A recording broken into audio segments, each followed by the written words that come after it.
Praise Lord. നമുക്ക് ഒരുമിച്ച് ഇന്നും അല്പസമയം ദൈവവചനം പഠിക്കാനായിട്ട് കൂടുവാൻ സ്വർഗീയ പിതാവ് കാണിക്കുന്ന കരുണയ്ക്കായിട്ട് തിരുനാമത്തിന് സ്തോത്രം. കർത്താവ് നമ്മളെ എല്ലാവരെയും അത്ഭുതകരമായിട്ട് സൂക്ഷിക്കുകയും സഹായിക്കുകയും ഒക്കെ ചെയ്തുകൊണ്ടിരിക്കുന്നല്ലോ. കർത്താവിന്റെ കൃപകളെ ഓർത്ത് തിരുനാമത്തിന് മഹത്വം അർപ്പിക്കുന്നു. എല്ലാവരെയും ഓർത്ത് ദൈവത്തിന് സ്തോത്രം. ഞാൻ ഇന്നലെ പറഞ്ഞ പോലെ തന്നെ കേൾവിക്ക് തീരെ സുഖമില്ലാത്ത ചില കാര്യങ്ങളാണ് നമ്മളിനി 1 മണിക്കൂർ ചിന്തിക്കാനായിട്ട് പോകുന്നത്. അതുകൊണ്ട് വളരെ ശ്രദ്ധയോടെ ഇരിക്കണം, മനഃപൂർവ്വമായിട്ട് ശ്രദ്ധിക്കണം.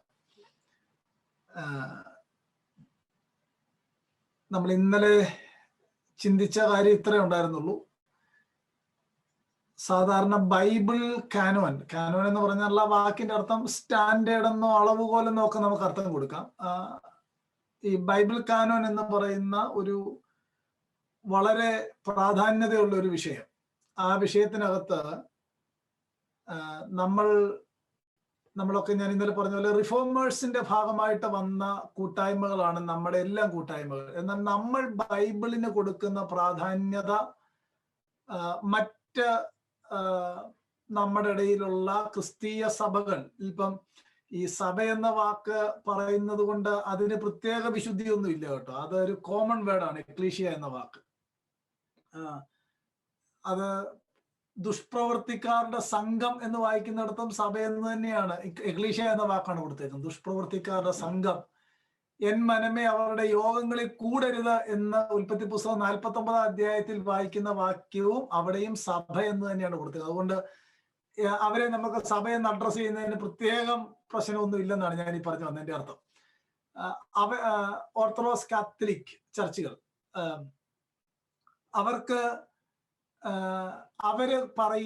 അവര് പഠിപ്പിക്കുന്ന കാനോന് നമ്മൾ ചരിത്രപരമായിട്ട് നോക്കിയാൽ 10 മിസ്കൺസെപ്ഷൻ കണ്ടുപിടിക്കാൻ പറ്റും. 10 മിസ്കൺസെപ്ഷൻ. അതിനകത്ത് ഒരു കാര്യമാണ് നമ്മൾ ഇന്നലെ ചിന്തിച്ചത്. ഓറൽ ട്രഡീഷൻ ആയിരുന്നു, എഴുതാൻ ആരും പറഞ്ഞില്ലായിരുന്നു എന്ന കാര്യം. അത് വിശദമായിട്ടൊന്നും പറയാൻ പറ്റിയില്ല. കാരണം ഒന്ന്, മീഡിയയിലൂടെയുള്ള ഈ പ്രസന്റേഷൻ ബുദ്ധിമുട്ടാണ്. മറ്റൊരു പ്രധാനപ്പെട്ട കാര്യം, നമ്മൾ യൂസ്ഡ് അല്ല. അങ്ങനെ ഒത്തിരി കാര്യങ്ങളുള്ളതുകൊണ്ട്. എങ്കിലും നമ്മൾ ആ ചിന്തിച്ച കാര്യങ്ങൾ നിങ്ങളുടെ മനസ്സിലൂടെ ഒരു ക്വിക്ക് റിവ്യൂ നടത്തി നോക്കണം. എന്തുകൊണ്ടാണ് എഴുതിയത്, ഇന്ന കാരണങ്ങൾ കൊണ്ട് അത് എഴുതിയിരിക്കണം. അത് നാച്ചുറൽ ആയിട്ട് സംഭവിച്ച കാര്യമാണ്. അത്രയും കാര്യം നമ്മുടെ മനസ്സിലുണ്ടാണ്. രണ്ടാമത്തെ വിഷയത്തിലേക്ക് നമ്മൾ ഇന്ന് പോവുകയാണ്. വളരെ പ്രാധാന്യതയുള്ള മറ്റൊരു വിഷയം. ചോദ്യം ഇതാണ്: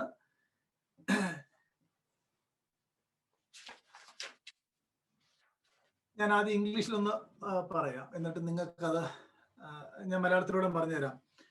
The authors of our New Testament books did not know what they were writing scripture. പുതിയ നിയമത്തിന്റെ എഴുത്തുകാര് മത്തായിക്കും മർക്കോസിനും ലൂക്കോസിനും യോഹന്നാനും പൗലോസിനും പത്രോസിനും യാക്കോബിനും യൂദായിക്കും ഒക്കെ അവരെഴുതുന്നത് യൂണിവേഴ്സൽ ആയിട്ടുള്ള സഭയ്ക്ക് പ്രയോജനപ്പെടേണ്ട തിരുവെഴുത്തായിരുന്നു എന്നവർക്ക് അറിയാൻ പാടില്ലായിരുന്നു. ചോദ്യം കിട്ടിയോ? സിമ്പിൾ ആയിട്ട് പറഞ്ഞാൽ, മത്തായി അങ്ങ് ഒരു ദിവസം എഴുതിയ ഒരു സുവിശേഷം, അത്രേ ഉള്ളൂ. ലൂക്കോസ് ഒരു ലേഖനം എഴുതി, അത്രേ ഉള്ളൂ. അതിന്റെ അപ്പുറത്തോട്ട് എഴുത്തുകാരൊരിക്കലും ഇത് സ്ക്രിപ്ചറാണ്, തിരുവെഴുത്താണ് എന്ന ബോധ്യം അവർക്കില്ലായിരുന്നു എന്നതാണ്. തിരുവെഴുത്താണെന്നുള്ള ബോധ്യം അവർക്കില്ലായിരുന്നു. മറ്റൊരു സിമ്പിൾ ആയിട്ട് പറഞ്ഞാൽ, സ്ക്രിപ്ചർ എഴുതിയപ്പോൾ തന്നെ, അതായത് മത്തായി എഴുതിയപ്പോൾ തന്നെ അത് തിരുവെഴുത്തായിരുന്നോ അതോ 4-ാം നൂറ്റാണ്ടിലെ പ്രസ്ബിറ്ററി കൂടി തീരുമാനിച്ചപ്പോൾ തിരുവെഴുത്തായതാണോ? ചോദ്യം കിട്ടിയോ? ഈ ചോദ്യം നമ്മൾ വളരെ ഫേസ് ചെയ്യേണ്ട ഒരു ചോദ്യമാണ്. ഒന്നാമത്തെ ചോദ്യം അത്രയും ഫേസ് ചെയ്തതിലും ഈ ചോദ്യം നമ്മൾ വളരെ ഫേസ് ചെയ്യേണ്ട ഒരു ചോദ്യമാണ്. ശ്രദ്ധിച്ചോളൂ, വളരെ ശ്രദ്ധയോടെ. നമുക്ക് എഴുത്തുകാര് അവരുടെ അതോറിറ്റിയെ പറ്റി അവെയർ ആയിരുന്നോ? ഇതാണ് നമ്മൾ ചിന്തിക്കാനായിട്ട് പോകുന്നത്. എഴുത്തുകാർ അവരുടെ അതോറിറ്റിയെ പറ്റി അവെയർ ആയിരുന്നോ? എല്ലാ പുസ്തകത്തിൽ നിന്നും എനിക്കത് വിശദീകരിച്ച് തരാനായിട്ട് കഴിയത്തില്ല. എനിക്കൊരു 2nd സെഞ്ചുറി ക്രിസ്ത്യാനിറ്റിയിൽ നിന്നൊരു 4-5 ദൈവദാസന്മാരുടെ പേരും അവരുടെ ആ ഒരു കൊട്ടേഷനോട് എനിക്ക് 1 മണിക്കൂർ കൊണ്ട് നിങ്ങളോട് പറയണം. ഞാൻ അതുകൊണ്ട് അല്പം വേഗത്തിൽ പോവുകയാണ്. ഇന്നലെ ഞാൻ നിങ്ങളോട് വേദപുസ്തകം തുറക്കാനായിട്ട് അധികം ആവശ്യപ്പെട്ടിരുന്നില്ല. പക്ഷെ ഇന്ന് എല്ലാവരും വേദപുസ്തകം തുറക്കണം, ബൈബിൾ എടുക്കണം, തുറക്കണം. ഫടാഫട്ടായിട്ട് പറയുന്ന കാര്യങ്ങൾ പെട്ടെന്ന് നോക്കി പോകണം. നല്ല നെറ്റ്വർക്ക് നല്ലപോലെ ഉള്ളവര് ഇടയ്ക്ക് എന്നെ കുറച്ച് വാക്യങ്ങളൊന്ന് വായിച്ച് സഹായിക്കണം. അതുകൊണ്ട് വായിക്കുന്ന ആളുകൾ ഒന്ന് റെഡി ആയിട്ടിരിക്കണം. ഓക്കെ, അങ്ങനെങ്കിൽ നമുക്കൊരല്പം ലോജിക്കലായിട്ട് തന്നെ തുടങ്ങാം. മത്തായി സുവിശേഷം എഴുതുകയാണ്. ദൈവത്തിന്റെ കൃപയാൽ എഴുതുന്നു. പക്ഷെ മത്തായിക്ക് 27 പുസ്തകങ്ങളുടെ ഒരു ഫുൾ ഷേപ്പ് മാത്യുവിന് അറിയാൻ പാടില്ലായിരുന്നു. അത് ന്യായമായ കാര്യമാണ്. കാര്യം മാത്യു എഴുതിയപ്പോൾ അങ്ങനെ ഒന്നും മാത്യുവിനോട് പറഞ്ഞിരുന്നില്ല. 27 പുസ്തകങ്ങളുടെ ഒരു ഫുൾ ഷേപ്പ് മാത്യുവിന് അറിയാൻ പാടില്ലായിരുന്നു എന്ന് നമുക്ക് കൃത്യമായിട്ട് അറിയാം. അത് പൗലോസിനും അറിയാൻ പാടില്ലായിരുന്നു. ഇങ്ങനെയാണ് കൃത്യം, 27 പുസ്തകമാണ് കാനോൻ, അല്ലെങ്കിൽ ഇതാണ് സ്റ്റാൻഡേർഡ്, ഇതാണ് ദൈവസഭയ്ക്ക് നൽകുന്നതെന്ന് കൃത്യമായിട്ട് അവർക്ക് അറിയാൻ പാടില്ലായിരുന്നു. എന്നാൽ നമ്മൾ ഈ എഴുത്തുകാരെ നോക്കുമ്പോൾ, ഇവരുടെ എഴുത്തുകളെ പരിശോധിക്കുമ്പോൾ, ആ എഴുത്തുകൾക്കകത്തെല്ലാം അപ്പോസ്തോലിക അധികാരങ്ങൾ കാണാം. ഞാൻ പറഞ്ഞ പദം പിടികിട്ടിയോ? The apostolic authority is mentioned in their writings. എല്ലാ എഴുത്തുകളും നോക്കിയാൽ അതിലൂടെ ഞാൻ നിങ്ങൾക്ക് മനസ്സിലാക്കിക്കാനായിട്ട് ആഗ്രഹിക്കുന്ന കാര്യം, എഴുത്തുകാര് എഴുതിയപ്പോൾ തന്നെ അവർക്ക് അറിയാമായിരുന്നു ഇതൊരാധികാരിക രേഖയാണ്. നമുക്കതിനെ അവരെഴുതിയപ്പോൾ, ഞാനിതിങ്ങനെ പറയാനുള്ള കാര്യം എന്താണെന്നറിയാമോ? ഈ ഓർത്തഡോക്സുകാരായ സഹോദരങ്ങളൊക്കെ പറയുന്നത് 4-ാം നൂറ്റാണ്ട് വരെ അങ്ങനെ ഒരു കാര്യം ഉണ്ടായിരുന്നില്ല. 4-ാം നൂറ്റാണ്ടിൽ ഞങ്ങളുടെ തിരുമേനി പറഞ്ഞപ്പോഴാണ് ഇത് ഒതന്റിക്കേറ്റഡ് ആയത്, ഇത് അക്സെപ്റ്റഡ് ആയത്, ഇതിന് ആധികാരികത ഉണ്ടായത്, അല്ലെങ്കിൽ അതോറിറ്റേറ്റീവ് ബുക്കായി മാറിയത് ഞങ്ങൾ ലിസ്റ്റ് ചെയ്തപ്പോഴാണ് എന്ന് ഒരു മിസ്കൺസെപ്ഷൻ, ഒരു കല്ല് വെച്ച നുണ എന്ന് നമ്മൾ മലയാളത്തിൽ പറയും. ഒരു കല്ല് വെച്ച നുണ അവർ പറയും. നമുക്ക് അതിനെ ഒന്ന് പരിശോധിച്ച് നോക്കാം. അങ്ങനെയെങ്കിൽ തിരുവെഴുത്തെന്ന് ഈ നമ്മൾ ന്യൂ ടെസ്റ്റ്മെന്റിലേക്ക് വന്നാൽ 2 വാക്യങ്ങൾ എന്നെ ഒന്ന് പെട്ടെന്ന് വായിച്ച് സഹായിക്കണം. ഒന്ന്, നിങ്ങൾ വായിച്ചില്ലെങ്കിലും തുറക്കണം. അങ്ങനെ തുറക്കുവാണെങ്കിൽ നിങ്ങളുടെ ശ്രദ്ധ കിട്ടൂല്ലോ. 1 തിമോത്തിയോസ് 5:18 ഒന്ന് നോക്കി. 1 തിമോത്തിയോസ് 5:18 ഇങ്ങനെയാണ് വായിക്കുന്നത്. ഞാനത് വായിച്ചു കേൾപ്പിക്കാം. എടുത്തോ. 1 തിമോത്തി 5:18 മെതിക്കുന്ന കാളയ്ക്ക് മുഖക്കൊട്ട കെട്ടരുത് എന്നും തിരുവെഴുത്ത് പറയുന്നു. വേലക്കാരൻ തന്റെ കൂലിക്ക് യോഗ്യൻ എന്നും ഉണ്ടല്ലോ. വാക്യം കണ്ടോ? വേലക്കാരൻ തന്റെ കൂലിക്ക് യോഗ്യൻ എന്നും ഉണ്ടല്ലോ. ഞാനത് ഇംഗ്ലീഷിൽ ഒന്ന് വായിച്ചു കേൾപ്പിക്കാം. അത് കുറച്ചുകൂടെ ക്ലിയർ ആണ്. ഞാൻ NIV ആണ് വായിക്കുന്നത്. 5:18 For the scripture says, do not muzzle the ox while it is trading out the grain, and the worker deserves his wages. വാക്യം കണ്ടോ? ഇനി എന്റെ ഒരു ചോദ്യം, ഇതിനകത്ത് 2 കാര്യമാണ് പറഞ്ഞിരിക്കുന്നത്. സ്ക്രിപ്ചർ സൈസ് എന്ന് പറഞ്ഞിട്ട്, ഒന്ന്, മെതിക്കുന്ന കാളയ്ക്ക് മുഖക്കൊട്ട കെട്ടരുത്. രണ്ടാമത്തെ വാക്യം നമ്മൾ വായിച്ചത്, രണ്ടാമത്തെ ഭാഗം വായിച്ചത്, വേലക്കാരൻ തന്റെ കൂലിക്ക് യോഗ്യനെന്നും ഉണ്ടല്ലോ. ഈ വാക്യം നിങ്ങൾ മറ്റെവിടെയെങ്കിലും കണ്ടിട്ടുണ്ടോ? ഈ തിരുവെഴുത്ത് സ്ക്രിപ്ചറിൽ പറഞ്ഞിട്ടുണ്ടെന്നും പറഞ്ഞാണ് പറയുന്നത്. ഈ വാക്യം എവിടാ കണ്ടേക്കുന്നത്? നിങ്ങൾ ഉത്തരം പറയണ്ട, എങ്കിലും ഒന്ന് ആലോചിച്ചാൽ മതി. ഇപ്പൊ മ്യൂട്ട് ഓൺ ആക്കാൻ പോയി കഴിഞ്ഞാൽ ബുദ്ധിമുട്ടാവും. നമുക്ക് ന്യായമായിട്ട് അറിയാം, ഈ മെതിക്കുന്ന കാളയ്ക്ക് മുഖക്കൊട്ട കൊട്ടരുത് എന്നുള്ളത് ഓൾഡ് ടെസ്റ്റ്മെന്റ് കോട്ടാണ്. അതിപ്പോ തൽക്കാലം അവിടെ നിൽക്കട്ടെ. രണ്ടാം ഭാഗം, വേലക്കാരൻ തന്റെ കൂലിക്ക് യോഗ്യനെന്നും തിരുവെടുത്ത് പറയുന്നുവല്ലോ എന്നാണ് പൗലോസ് എഴുതിയേക്കുന്നത്. വേലക്കാരൻ തന്റെ കൂലിക്ക് യോഗ്യനെന്നും തിരുവെടുത്ത് പറയുന്നല്ലോ. ഈ വാക്യം ലൂക്കോസ് 10:7 ആണ്. ലൂക്ക് 10:7 ആണ്. ലൂക്ക് 10:7. ഇനി എന്നെ ഒന്ന് കേട്ടെ, എന്നെ ഒന്ന് നോക്കി. ഈ ലൂക്ക് 10:7 ലൂക്കോസ് എഴുതിയ കാര്യം തിമോത്തിയോസിനെ പൗലോസ് കോട്ട് ചെയ്യുകയാണ്. കോട്ട് ചെയ്തപ്പോ പറയുകയാണ്, തിരുവെഴുത്ത് ഇങ്ങനെ പറയുന്നു, വേലക്കാരൻ വേലക്കാരൻ തന്റെ കൂലിക്ക് യോഗ്യൻ. അങ്ങനെയെങ്കിൽ നിങ്ങൾ പറ, ലൂക്കോസിന്റെ സുവിശേഷം ഒതന്റിക്കേറ്റഡ് ആയത് 4-ാം നൂറ്റാണ്ടിലാണോ അതോ എഴുതിയപ്പോ തന്നെയാണോ?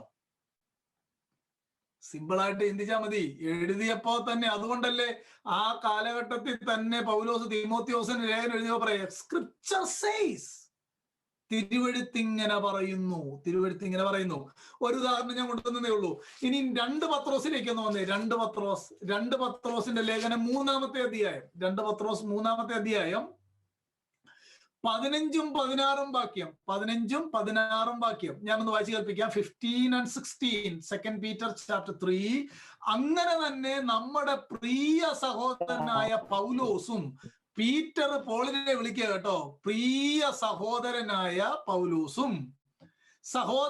പൗലോസും തനിക്ക് ലഭിച്ച ജ്ഞാനത്തിന് തക്കവണ്ണം നിങ്ങളോട് ഇതിനെക്കുറിച്ച് സംസാരിക്കുന്ന സകല ലേഖനങ്ങളിൽ എഴുതിയിട്ടുണ്ടല്ലോ. നോക്കൂ, അങ്ങനെങ്കിൽ ഒരു ലേഖനമല്ല, പല ലേഖനങ്ങൾ പോൾ എഴുതിയിട്ടുണ്ടെന്ന് പീറ്ററിന്റെ ടെസ്റ്റിമോണിയാണ്. പല ലേഖനങ്ങൾ എഴുതിയിട്ടുണ്ട്. എന്നിട്ട് അവിടെ കൊണ്ടും തീരുന്നില്ല, അവയിൽ ഗ്രഹിപ്പാൻ പ്രയാസമുള്ള ചിലതുണ്ട്. എന്നിട്ട് അറിവില്ലാത്തവരും അസ്ഥിരരുമായവർ ശേഷം തിരുവെഴുത്തുകളെ പോലെ അതും തങ്ങളുടെ നാശത്തിനായിട്ട് കൂട്ടിക്കളയുന്നു. വാക്യം കണ്ടോ? അങ്ങനെങ്കിൽ പൗലോസിന്റെ എഴുത്തുകളെ പീറ്റർ വിളിച്ചേക്കുന്നത് തിരുവെഴുത്തുകൾ എന്നാണ്. തിരുവെഴുത്തുകൾ വാക്ക് കണ്ടോ? സ്ക്രിപ്ചർ, തിരുവെഴുത്തുകൾ. ഇനി നമ്മള് ഇതിനകത്ത് യൂത്തിന്റെ ഇടയിലൊക്കെ വർക്കൊക്കെ ചെയ്യുന്നവരുണ്ടെങ്കിൽ ഞാൻ അവർക്കൊരു കാര്യം പറഞ്ഞു തരാം. നമ്മൾ ഈ ഓർത്തഡോക്സുകാരൊക്കെ ആയിട്ട് സംസാരിക്കും. നമ്മളെപ്പോഴും സ്നേഹത്തോടെ വേണം എല്ലാവരോടും സംസാരിക്കാൻ കേട്ടോ. നമുക്ക് ആരോടും പിണക്കൊന്നുമില്ല. അവരോടൊക്കെ സംസാരിക്കുമ്പോൾ അവർ പറയും, നമ്മൾ ഓർത്തഡോക്സ് ഫെയ്ത്തിൽ നിന്ന് വന്നതോടെ യാക്കോബിന്റെ തക്സ സെന്റ് ജെയിംസ് ലിറ്റർജി എന്നൊരു പുസ്തകത്തെ പറ്റി കേട്ടിട്ടുണ്ടോ? ഉണ്ട്. പള്ളിയിൽ നിന്ന് വന്നവരല്ല, അതാ അച്ഛൻ വായിക്കുന്നത് അവിടെ. സെന്റ് ജെയിംസ് ലിറ്റർജി അവരുടെ പ്രാർത്ഥനാക്രമം അത് തന്നെയാണ്. ഓർത്തഡോക്സുകാരുടെ പ്രാർത്ഥനാക്രമം എന്ന് പറഞ്ഞാൽ അത് തന്നെയാണ്.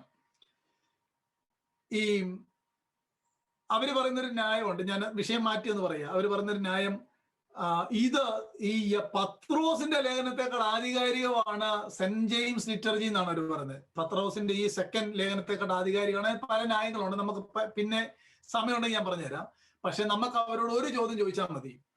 സെന്റ് ജെയിംസ് ലിറ്റർജിയുടെ ആധികാരികതയൊക്കെ പറഞ്ഞുകൊണ്ട് വരുമ്പോൾ ഒറ്റ ചോദ്യം ചോദിച്ചേക്കുക, ആദ്യത്തെ 3 നൂറ്റാണ്ടിൽ, 1, 2, 3 നൂറ്റാണ്ടിൽ ഏർലി ക്രിസ്ത്യാനിറ്റിയിൽ ഒരിടത്തെങ്കിലും സെന്റ് ജെയിംസ് ലിറ്റർജിയെ പറ്റി ഒരാധികാരിക റെഫറൻസ് ഉണ്ടോ എന്ന് ചോദിക്കണം. ഒറ്റയൊരെണ്ണം, സിംഗിൾ.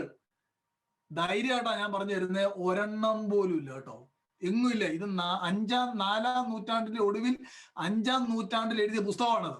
തെളിവ് സഹിതം നമ്മുടെ കയ്യിലുണ്ട്. അതുകൊണ്ട് ഇത്ര ഓർത്തിരിക്കാമല്ലോ. സെന്റ് ജെയിംസ് ലിറ്റർജിയുടെ ആധികാരികത പറഞ്ഞുകൊണ്ട് വരുമ്പോൾ ചോദിച്ചോണം, അതേ ആദ്യത്തെ 3 നൂറ്റാണ്ടിൽ ആധികാരിക രേഖയിൽ നിന്ന് ഒറ്റ റെഫറൻസ്. അവരുടെ സൺഡേ സ്കൂൾ പുസ്തകത്തിൽ റെഫറൻസ് കാണും. ഞാൻ ഈയിടെ ഒരാളോട് സംസാരിച്ചപ്പോൾ ഞങ്ങൾ സൺഡേ സ്കൂൾ പുസ്തകത്തിലുണ്ടെന്ന് പറഞ്ഞു. അവരോട് നമ്മൾ എന്താ പറയുന്നേ? പിടികിട്ടിയോ? ഓക്കെ, അത്രയും കാര്യം. അന്നേരം നോക്കിയ പൗലോസിന്റെ എഴുത്തിനെ പത്രോസ് തിരുവെഴുത്തുകൾ എന്നാണ് വിളിക്കുന്നത്, സ്ക്രിപ്ചർ എന്നാണ് വിളിക്കുന്നത്.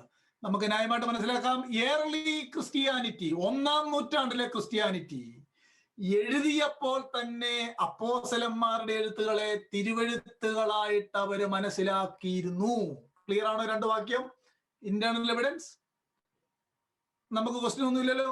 ഓക്കെ, നമുക്ക് അതിന്റെ വിശദീകരണത്തിലേക്ക് വന്നാൽ ഇനിയും നമ്മൾ വളരെ പ്രധാനപ്പെട്ട ചില വാക്യങ്ങളിലേക്ക് പോകാനായിട്ട് പോവുകയാണ്. ആ വാക്യങ്ങളിലൂടെ നമ്മൾ യാത്ര ചെയ്യുന്നത്, ആ വാക്യങ്ങളിൽ തന്നെ എഴുതിയ എഴുത്തുകാരുടെ അപ്പോസ്റ്റോലിക് അതോറിറ്റി നമുക്ക് കാണാം. അവരെഴുതുമ്പോൾ തന്നെ അവര് വളരെ ആധികാരികമായിട്ടാണ് എഴുതുന്നത്.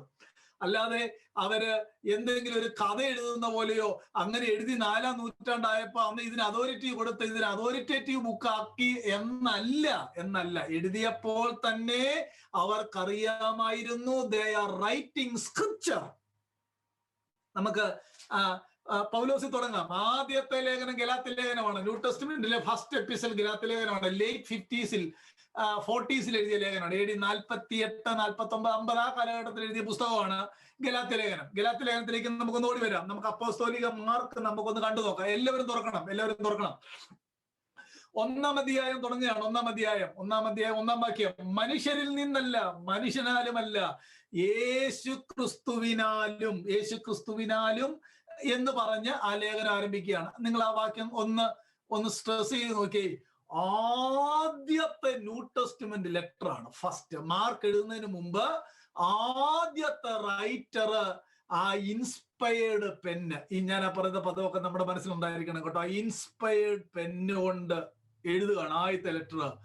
മനുഷ്യരിൽ നിന്നല്ല, മനുഷ്യരാലുമല്ല. ആ വാചകത്തിൽ തന്നെ നിങ്ങൾ ആലോചിച്ച് നോക്കിയേ, പൗലോസിന്റെ അതോറിറ്റി കണ്ടോ? ആ ലെറ്ററിന്റെ അതോറിറ്റി കണ്ടോ? മനുഷ്യരിൽ നിന്നല്ല, മനുഷ്യരാലുമല്ല. എന്നിട്ട് അതിന്റെ 1-ാം അധ്യായം 6 മുതൽ താഴോട്ട് വായിച്ചാൽ, പ്രത്യേകിച്ച് 8-ാം വാക്യം എത്ര ആധികാരികമായിട്ടാണ് പൗലോസ് പറയുന്നത്. ഞങ്ങൾ നിങ്ങളോട് സംസാരിച്ചതിന്, അറിയിച്ചതിന് വിപരീതമായി ഞങ്ങളാകട്ടെ, സ്വർഗത്തിൽ നിന്നൊരു ദൂതനാകട്ടെ, നിങ്ങളോട് സുവിശേഷം അറിയിച്ചാൽ അവൻ ശപിക്കപ്പെട്ടവൻ. ഇതെന്നാ മായാവി എഴുതുന്ന കഥയാ? ബാലരമയിലെ മായാവി കഥയാണോ ഇത്? ആ അതോറിറ്റി കണ്ടോ? ഞങ്ങൾ അറിയിച്ചതിന് വിരുദ്ധമായിട്ടുള്ള സുവിശേഷം പറയുന്നവൻ ശപിക്കപ്പെട്ടവൻ. ഇനി ഈ വാക്യം നമ്മൾ എടുക്കുമ്പോൾ മറ്റൊരു പ്രശ്നമുണ്ട്. അവരുന്നയിക്കുന്ന ഒരു പ്രശ്നം, ഞങ്ങൾ നിങ്ങളോട് അറിയിച്ചതിന് വിപരീതമായ, അന്നേരം എഴുതിയ കാര്യമല്ല പറയുന്നത്, ഓറൽ ട്രഡീഷന്റെ കാര്യമാണ് പറയുന്നതെന്ന് പറയും. ഈ വാക്യം എടുത്തു കഴിയുമ്പോ കിട്ടിയോ? അങ്ങനെയെങ്കിൽ നമുക്ക് അതിന് ഉത്തരം കൊടുക്കേണ്ടത് എന്നതാ? പൗലോസ് തെസലോനിക്കയിൽ പോയ ചരിത്രം അപ്പോസ്തല പ്രവൃത്തി 17-ാം അധ്യായത്തിൽ കിടപ്പുണ്ട്. അവിടെ ചെന്ന് ഞങ്ങൾ നിങ്ങളോട് പറഞ്ഞത് എന്താണെന്ന് അവിടെ എഴുതി വെച്ചിട്ടുണ്ട്. ഹലോ, അങ്ങനല്ലേ എഴുതി വെച്ചേക്കുന്നേ? അങ്ങനെയെങ്കിൽ നമുക്ക് അതിനെപ്പറ്റി സംശയമില്ല. എഴുതിയപ്പോൾ തന്നെ ആധികാരികമായിരുന്നു എന്നാണ് ഈ വാക്യങ്ങൾ നമുക്ക് പറഞ്ഞു തരുന്നത്. അതുകൊണ്ട് ഇനി 1-ന്റെ-11-12 തന്നെ നോക്കിയാൽ മതി. സഹോദരന്മാരെ, ഞാൻ അറിയിച്ച സുവിശേഷം മാനുഷ്യമല്ല എന്ന് നിങ്ങളെ ഓർപ്പിക്കുന്നു. അത് ഞാൻ മനുഷ്യരോട് പ്രാപിച്ചിട്ടില്ല, പഠിച്ചിട്ടുമില്ല.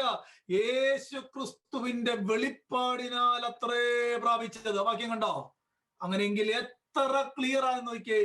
പൗലോസ് ആത്മാവിൽ നിയോഗിതനായി തന്റെ ഇൻസ്പയർഡ് പെന്നുകൊണ്ട് ആദ്യത്തെ അധ്യായം എഴുതിയപ്പോൾ തന്നെ ആ ദൈവദാസൻ പറയുകയാണ്, ഇത് സ്ക്രിപ്ചറാണ്, ഇത് അതോറിറ്റേറ്റീവ് ആണ്, ഇതിനെ തിരുത്തുന്നവൻ ശപിക്കപ്പെട്ടവനാണ്, ഇത് മനുഷ്യന്റെ ഇടമുറിയാത്ത കൈവപ്പിനാൽ ലഭിച്ച അധികാരമല്ല, യേശു ക്രിസ്തുവിന്റെ വെളിപ്പാടാണ്. അതോറിറ്റി, നമുക്കതിനെ വേദപണ്ഡിതന്മാർ വിളിക്കുന്ന ഒരു പേരാണ് സെൽഫ് ഒതന്റിക്കേറ്റഡ് സ്ക്രിപ്ചർ. മറക്കരുത് ആ വാക്ക്, സെൽഫ് ഒതന്റിക്കേറ്റഡ് സ്ക്രിപ്ചർ. ഓർക്കൂല്ലോ എല്ലാവരും? സ്ക്രിപ്ചർ അതിൽ തന്നെ ആധികാരികമാണ് എന്നാണ് ആ വാക്യം പറയുന്നത്. അന്നേരം ഗലാത്യ ലേഖനം ഞാൻ ഇതിന്റെ ഇടയ്ക്കത്തെ എല്ലാം കൊണ്ടുവരാം. ഇനി ഇത് ആദ്യത്തെ ലേഖനം. ഒടുവിലത്തെ പോളിന്റെ ലേഖനം ഏതായിരുന്നു എന്നാണ് നമ്മൾ പഠിച്ചേക്കുന്നത്. Last episode second Timothy chapter 4 വന്നാൽ പൗലോസിന്റെ ആ വാക്കുകളുടെ ഗാംഭീര്യം കാണാം. 4-ാം അധ്യായം സെക്കൻഡ് തിമോത്തി ചാപ്റ്റർ 4 ആദ്യ വാക്യം. ത്രിയേക ദൈവത്തിൽ 2 വ്യക്തികളെ പൗലോസ് പറഞ്ഞിട്ട് പറയുകയാണ്, ഞാൻ അവരെ ചൊല്ലി സത്യം ചെയ്ത് കൽപ്പിക്കുന്നത് വചനം പ്രസംഗിക്കാ. വാക്യം കണ്ടോ? വചനം പ്രസംഗിക്ക. അങ്ങനെങ്കിൽ ആ പ്രയോഗം കണ്ടോ? കൽപ്പിക്കുന്നത്. ആദ്യത്തെ വാക്ക് പൗലോസോടെ പറയുകയാണ്, ഐ കമാൻഡ് യു. അത് റോമൻ സോൾജിയേഴ്സിനോട് മുകളിൽ നിന്നുള്ള ആ സീനിയർ ഓഫീസർ ഓരോ കാര്യം ചെയ്യാൻ കൽപ്പിക്കുന്ന സെയിം വേർഡാണ് അവിടെ ഉപയോഗിച്ചേക്കുന്നത്, കൽപ്പിക്കുന്നത്.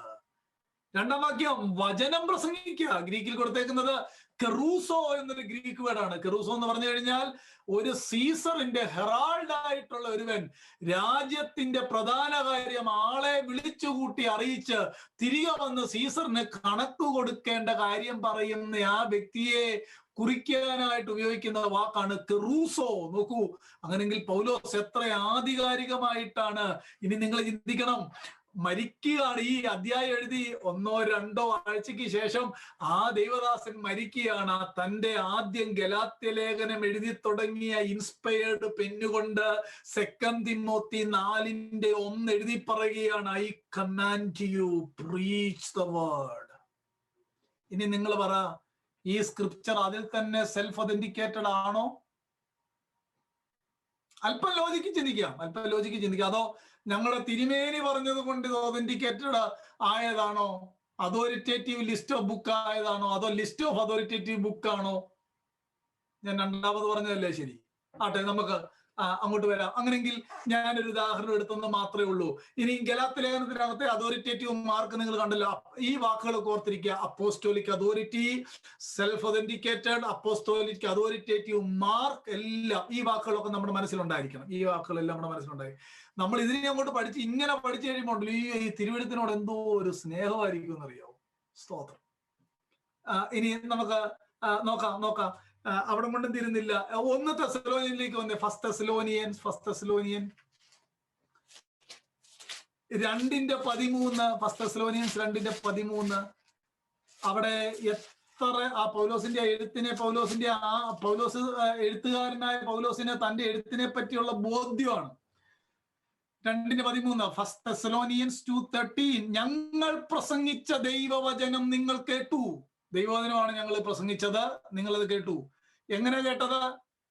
മനുഷ്യന്റെ വചനമായിട്ടല്ല, സാക്ഷാൽ ആകുന്ന പോലെ ദൈവവചനമായിട്ട് തന്നെ കൈക്കൊണ്ടതിനാൽ ഞങ്ങൾ ദൈവത്തെ ഇടവിടാതെ സ്തുതിക്കുന്നു. വാക്യം കണ്ടോ? പൗലോസിന്റെ പ്രസംഗം, അല്ലെങ്കിൽ മറ്റൊരു നിലയിൽ പറഞ്ഞാൽ പൗലോസ് അതിനെ ഒരു ദൈവാസം പറഞ്ഞൊരു വാചകമുണ്ട്. പൗലോസ് തന്റെ വാചകം ദൈവത്തിന്റെ വാചകവുമായിട്ട് അങ്ങ് മാറ്റുകയായിരുന്നു. തന്റെ വാചകം ദൈവത്തിന്റെ വാചകമായിട്ട് അങ്ങ് മാറ്റുകയായിരുന്നു. എനിക്ക് അതെല്ലാം പറഞ്ഞു തരാനായിട്ട് സമയമില്ല, ശ്രദ്ധിച്ചോളൂ. അങ്ങനെങ്കിൽ എഴുത്തുകാരനായ പൗലോസ് പറയുന്ന വാക്യം ഇതാണ്: ഞങ്ങൾ പ്രസംഗിച്ച വചനം.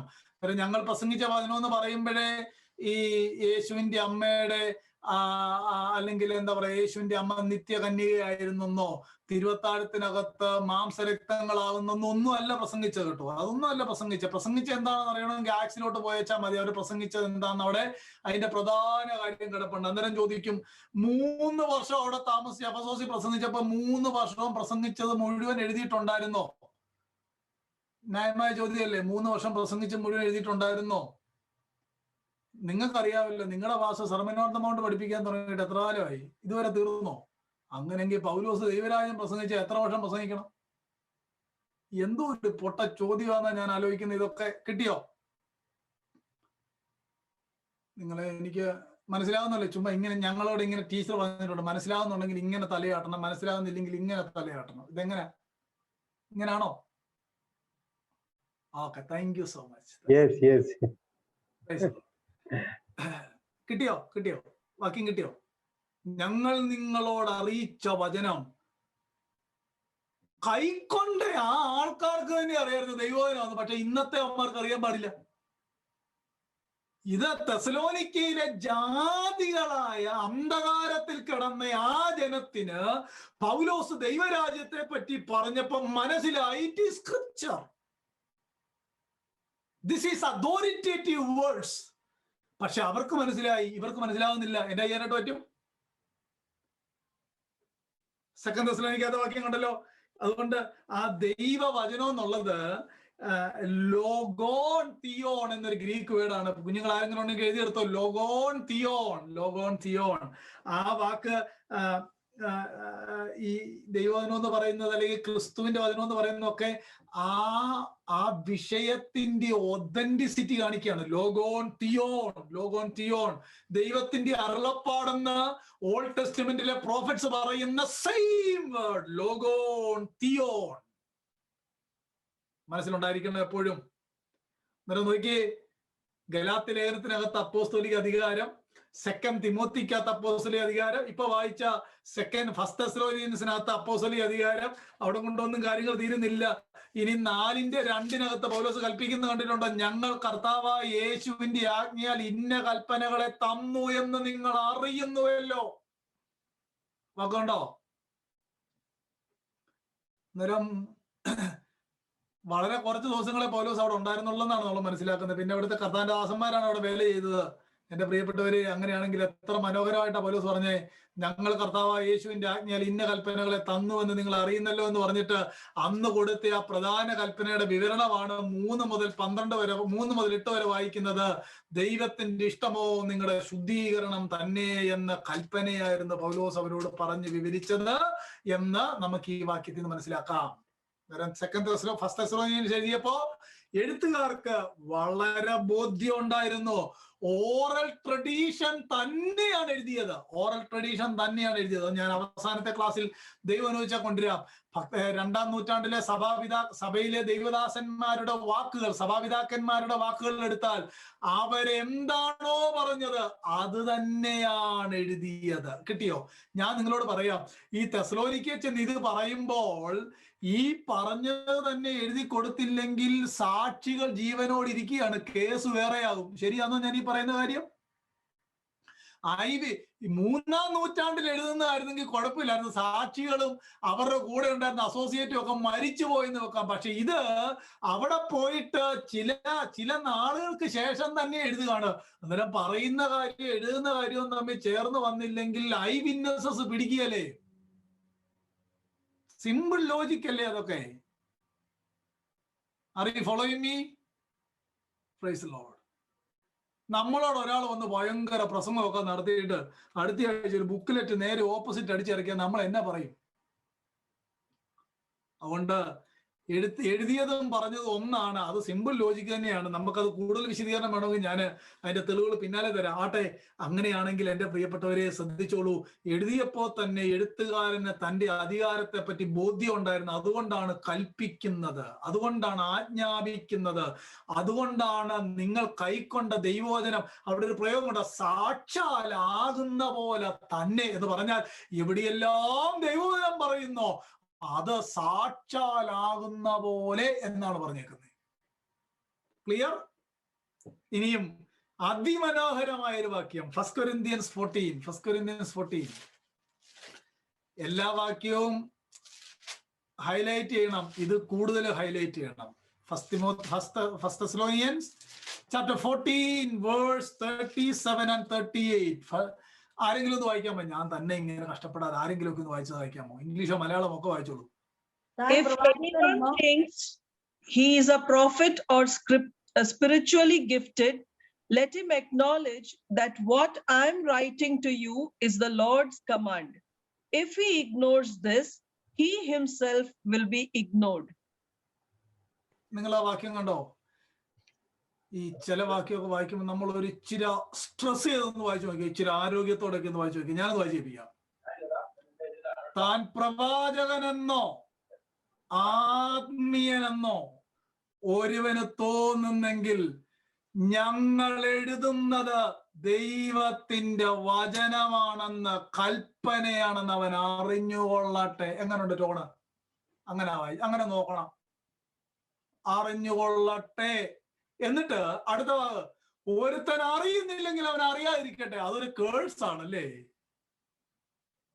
അത് നമ്മൾ ഇന്നലെ ചിന്തിച്ച പോലെ ഒരു ഇൻസ്ക്രിപ്ഷണൽ കേഴ്സ് ആണ്. പഴയ നിയമത്തിലെ പ്രവാചകന്മാര് പറയുന്ന പോലെ പറഞ്ഞേക്കുന്നത്, അവൻ മനസ്സിലാകുന്നില്ലെങ്കിൽ മനസ്സിലാകാതിരിക്കട്ടെ എന്ന് പറയലേ.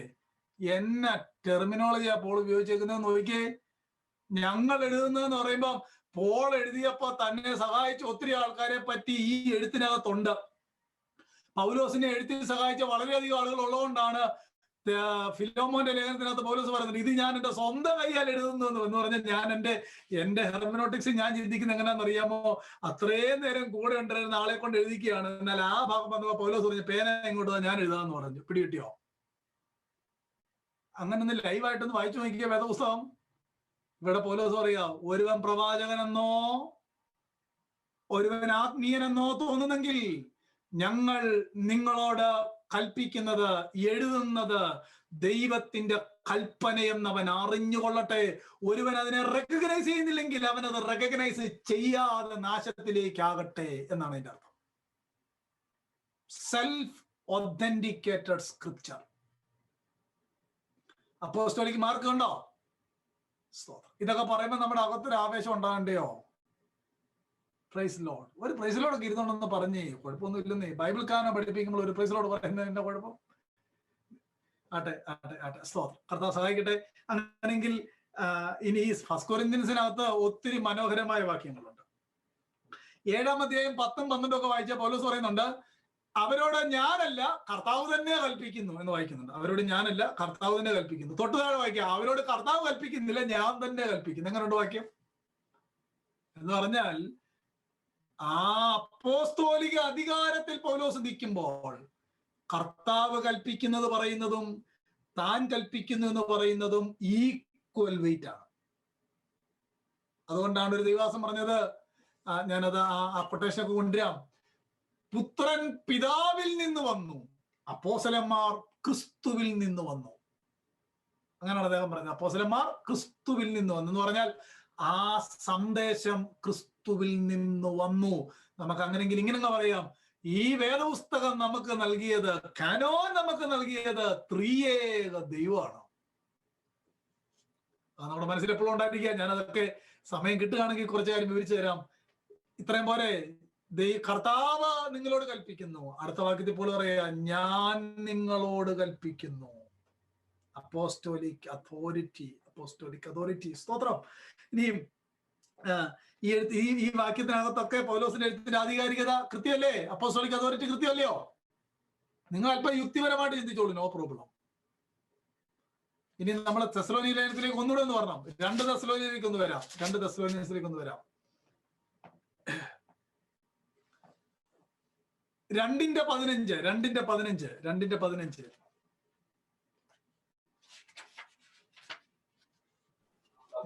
ഞാനൊന്ന് വായിക്കാം, കേട്ടോളൂ. ആകയാൽ സഹോദരന്മാരെ, നിങ്ങൾ ഉറച്ചു നിന്ന് ഞങ്ങൾ വാക്കിനാലോ ലേഖനത്താലോ ഉപദേശിച്ചു തന്ന പ്രമാണങ്ങളെ മുറുകെ പിടിച്ചുകൊള്ളുവീൻ. വാക്യം കണ്ടോ?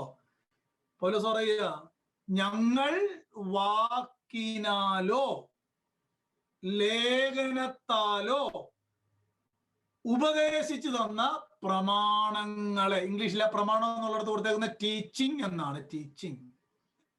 ഗ്രീക്കിലെ ആ വാക്ക്, ഈ വാക്യം എടുത്തോണ്ട് നിങ്ങളുടെ അടുത്ത് ആൾക്കാർ വരും. ഗ്രീക്കിലെ വേർഡ് കൊടുത്തേക്കുന്ന പാരഡോസിസ് എന്നൊരു വാക്കാണ്. പാരഡോസിസ്. പാരഡോസിസിനെ നമ്മൾ ഇംഗ്ലീഷിലോട്ട് ട്രാൻസ്ലേറ്റ് ചെയ്താൽ ട്രഡീഷൻ എന്ന് ട്രാൻസ്ലേറ്റ് ചെയ്യണം. മലയാളത്തിലേക്ക് ട്രാൻസ്ലേറ്റ് ചെയ്താൽ പാരമ്പര്യം എന്ന വാക്ക് ട്രാൻസ്ലേറ്റ് ചെയ്യണം. അങ്ങനെങ്കിൽ ഈ വാക്യം വാക്കിനാലോ ലേഖനത്താലോ ഞങ്ങൾ ഉപദേശിച്ചു തന്ന പാരമ്പര്യങ്ങളെ മുറുകെ പിടിപ്പീൻ എന്ന് പറഞ്ഞുകൊണ്ട് നമ്മുടെ അടുത്ത് ഈ സകലമാന പാരമ്പര്യമായിട്ട് ആൾക്കാർ വരും. എൻ്റെ അടുത്ത് വന്നിട്ടുള്ളതുകൊണ്ടാണ് ഞാൻ ഈ പറയുന്നത് പാരമ്പര്യം. അങ്ങനെയാണെങ്കിൽ പാരമ്പര്യത്തെ, അവിടെ ആ പാരഡോസിസ് എന്ന വാക്ക് അല്ലെങ്കിൽ പാരമ്പര്യം എന്ന വാക്കിനെ, അല്ലെങ്കിൽ എന്താണ് ക്രിസ്തീയ പാരമ്പര്യം എന്നതിന് ഞാൻ ഐറനേയസ് പറഞ്ഞ ഒരു കൊട്ടേഷൻ പറയാം. ഐറനേയസ് പറഞ്ഞൊരു കൊട്ടേഷൻ ഞാൻ ഇംഗ്ലീഷിലും മലയാളത്തിലും എൻ്റെ കയ്യിലുണ്ട്. പക്ഷെ എനിക്ക് രണ്ടുകൂടെ ഒരുമിച്ച് പറയാനായിട്ട് ബുദ്ധിമുട്ടാണ്. ഞാൻ മലയാളത്തിൽ ആ കൊട്ടേഷൻ ഒന്ന് വായിച്ചു കേൾപ്പിക്കാം. എന്താണ് ട്രഡീഷൻ? ഇത് നമ്മുടെ വിഷയത്തിൽ നിന്ന് ഞാൻ അല്പം ഫോർവേഡ് പോയാണ് പറയുന്നത്. പക്ഷെ ഇവിടെയും ആ പ്രമാണങ്ങളെ മുറുകെ പിടിച്ചുകൊള്ളുവിൻ എന്ന് പോൾ പറയുന്നിടത്ത് തന്റെ അതോറിറ്റി കാണാം. കണ്ടോ? തന്റെ അതോറിറ്റി കാണാം. അപ്പോസ്റ്റോലിക് അതോറിറ്റി കാണാം. ഇവിടെ ഈ പാരഡോക്സിസ് അല്ലെങ്കിൽ ആ പാരമ്പര്യം, ക്രിസ്തീയ പാരമ്പര്യം എന്താണെന്നുള്ളത് ഐറനേയസ് പറയുന്ന ഒരു കൊട്ടേഷൻ ഞാനത് വായിച്ചു കേൾപ്പിക്കാം. ഐറനേയസ് എന്ന് പറഞ്ഞാൽ AD 2-ാം നൂറ്റാണ്ടിന്റെ ഒടുവിലായിട്ട് ജീവിച്ചിരുന്ന ഭക്തനായ ഒരു ദേവദാസനായിരുന്നു. He was a great scholar and theologian and വളരെ ലാറ്റിനൊക്കെ വളരെ നന്നായിട്ട് അറിയാവുന്ന ഒരു മനുഷ്യനായിരുന്നു ഐറനേയസ്. എന്ന് പറഞ്ഞാൽ അതിന്റെ വളരെ ഒതന്റിക് ആയിട്ട് ആ ഭാഷ കൈകാര്യം ചെയ്യുന്ന ഒരാളായിരുന്നു. അദ്ദേഹം പറഞ്ഞ സെന്റൻസ് ഞാൻ വായിച്ചു കേൾപ്പിക്കാം. നമ്മുടെ രക്ഷയുടെ പദ്ധതി മറ്റാരിൽ നിന്നും നാം പഠിച്ചിട്ടില്ല. സുവിശേഷം നമ്മിൽ നിന്ന് വന്നവരിൽ നിന്നല്ലാതെ അവർ ഒരു കാലത്തത് പരസ്യമായി പ്രഖ്യാപിക്കുകയും പിന്നീടുള്ള കാലഘട്ടത്തിൽ നമ്മുടെ വിശ്വാസത്തിന് അടിസ്ഥാനം ഉണ്ടാകുവാൻ തിരുവെഴുത്തുകളിൽ കൈമാറുകയും ചെയ്തു. വാക്യം ആ സെന്റൻസ് ഉണ്ടോ? ഒന്നുകൂടെ ഞാൻ എന്റെ പ്രശസ്ത ഭാഗം വായിച്ചു കേൾപ്പിക്കാം. ഒരു കാലത്ത് അവർ അത് പരസ്യമായി പ്രഖ്യാപിക്കുകയും പിന്നീടുള്ള കാലഘട്ടത്തിൽ നമ്മുടെ വിശ്വാസത്തിന് അടിസ്ഥാനവും തൂണുമാകുവാൻ തിരുവെഴുത്തുകളിൽ കൈമാറുകയും ചെയ്തു. എഴുത്തുകളിൽ കൈമാറുകയും ചെയ്തു. എന്താ ഐറനേസ് പറഞ്ഞത്? ആദ്യം അവർ ഓറലി പ്രൊക്ലൈംഡ്, രണ്ടാമത് അത് എഴുതി നമുക്ക് നൽകി എന്നാണ് ആ ദേവദാസൻ പറഞ്ഞത്. നിങ്ങൾക്ക് ഇംഗ്ലീഷ് അറിയാമെങ്കിൽ ഞാൻ ഇംഗ്ലീഷ് വായിക്കണോ? ബുദ്ധിമുട്ടായിരിക്കും മലയാളത്തിൽ പറഞ്ഞ ചിലർക്ക്. ഒക്കെ ഞാൻ ഇംഗ്ലീഷ് ഒന്ന് വായിപ്പിക്കാം. ഒരു മിനിറ്റ്. കേട്ടോളൂ വായിക്കാം. We have learned from none others the plan of our salvation than from those through whom the gospel has come down to us, which they did at one time proclaim in public, and at a later period by the will of God handed down to us in the scriptures to be the ground and pillar of our truth. ഐറനേസ് പറഞ്ഞ കാര്യമാണ് ഇത്. 10ാം ക്ലാസ്സിലെ Sunday school പുസ്തകത്തിനകത്തെ കോട്ടല്ല. ഐറനേസിന്റെ വളരെ പ്രധാനപ്പെട്ട ഒരു പുസ്തകം ഉണ്ടായിരുന്നു, against heresies, Malayalam പാഷാണ്ഡതകൾക്കെതിരെ. ആ പുസ്തകത്തിനകത്തെ ബുക്ക് നമ്പർ 3 ചാപ്റ്റർ 1 പാരഗ്രാഫ് 1 അവിടെ കിടക്കുന്ന കൊട്ടേഷനാണിത്. ഇതിൽ കൂടുതൽ എങ്ങനെ? എഴുത്തുകാരൻ തന്നെ പറഞ്ഞേക്കുന്ന പുസ്തകത്തിൽ നിന്നാണ് കൊട്ടേഷൻ. കേട്ടല്ലോ? അതായത് ഞങ്ങൾ ഇന്നലെ വായിച്ച മാസികക്കകത്ത് ഇങ്ങനെ പറഞ്ഞേക്കുന്നെന്ന് പറഞ്ഞാൽ ആരും അംഗീകരിക്കില്ല.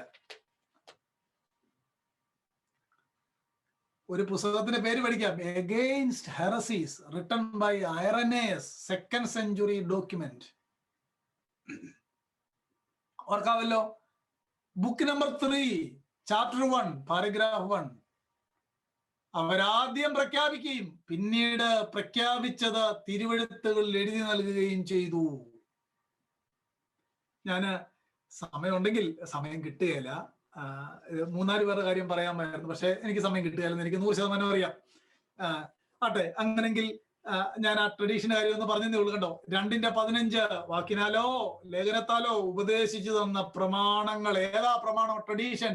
ഓറലി ട്രാൻസ്മിറ്റ് ചെയ്തത്, പിന്നീട് റിട്ടേൺ രേഖയാക്കി തന്ന തിരുവെഴുത്തിനെ പിടിച്ചുകൊള്ളുവീനെന്ന് ഞങ്ങൾ നിങ്ങളോട് ആജ്ഞാപിക്കുന്നു. മുറുകെ പിടിച്ചുകൊള്ളുവീൻ. ക്ലിയർ? ഇനി 2 തെസ്സലോനിയൻസ് 2:6-14 ഒന്ന് നോക്കിയേ. 6-14 അപ്പോസ്തോലിക അധികാരം കാണാം. ഈ അങ്ങനെങ്കിലും നമ്മൾ ഈ വേദഭാഗങ്ങളൊക്കെ ഒന്ന് വായിക്കുന്നേ. 6:14 ഒന്ന് നോക്കിയേ. 3:6 സഹോദരന്മാരെ, ഞങ്ങളോട് പ്രാപിച്ച പ്രമാണം വിട്ട്, ഏതാ? ഈ ഓറൽ ആൻഡ് റിട്ടൺ ട്രഡീഷൻ വിട്ട് ക്രമം കെട്ട് നടക്കുന്ന ഏതൊരു സഹോദരനോടും അകന്നുകൊള്ളണമെന്ന് നമ്മുടെ കർത്താവായ യേശു ക്രിസ്തുവിന്റെ നാമത്തിൽ ഞങ്ങൾ നിങ്ങളോട് ആജ്ഞാപിക്കുന്നു. ഇതെല്ലാ കാലഘട്ടത്തിലും ഉള്ളതാ. കണ്ടോ? കമാൻഡിങ്. ഇനിയും ഇതെല്ലാം അപ്പോസ്തോലിക്ക ആ അധികാരമാണ്. ഇനി 3:13-14 3 verse 13 and 14 നോക്കിയേ. 2 Thessalonians 3:13 and 14.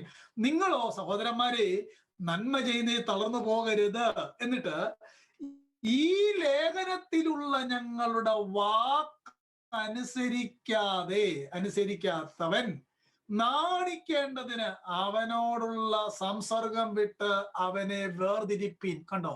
ഈ ലേഖനത്തിലുള്ള ഞങ്ങളുടെ വാക്കനുസരിക്കാത്ത സഹോദരൻ എന്ന് പറഞ്ഞാൽ അവനും ചർച്ചിലുള്ള ആളാണ്, ആ സഹോദരനെ വിട്ട്.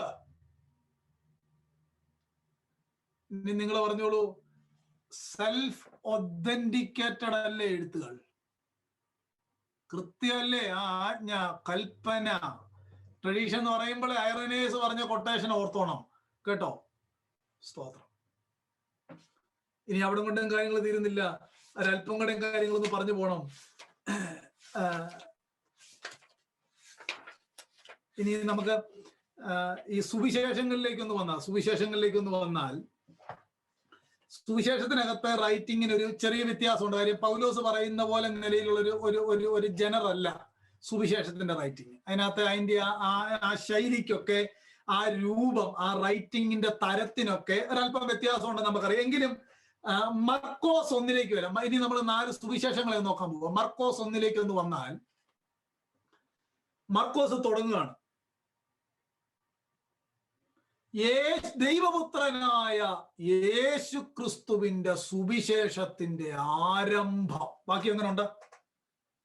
ആദ്യത്തെ എഴുത്താണ് ന്യൂ ടെസ്റ്റ്മെന്റിലെ ആദ്യം, മർക്കോസ് സുവിശേഷങ്ങളിലെ ആദ്യത്തെ എഴുത്താണ്. എഴുതി തുടങ്ങുക, യേശു ക്രിസ്തുവിന്റെ സുവിശേഷത്തിന്റെ ആരംഭം.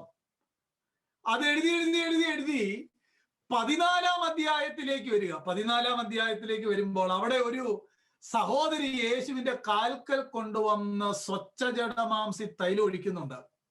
അവിടെ മർക്കോസ് പറയുന്ന ഒരു പ്രധാനപ്പെട്ട കാര്യം എന്നാന്നറിയാമോ?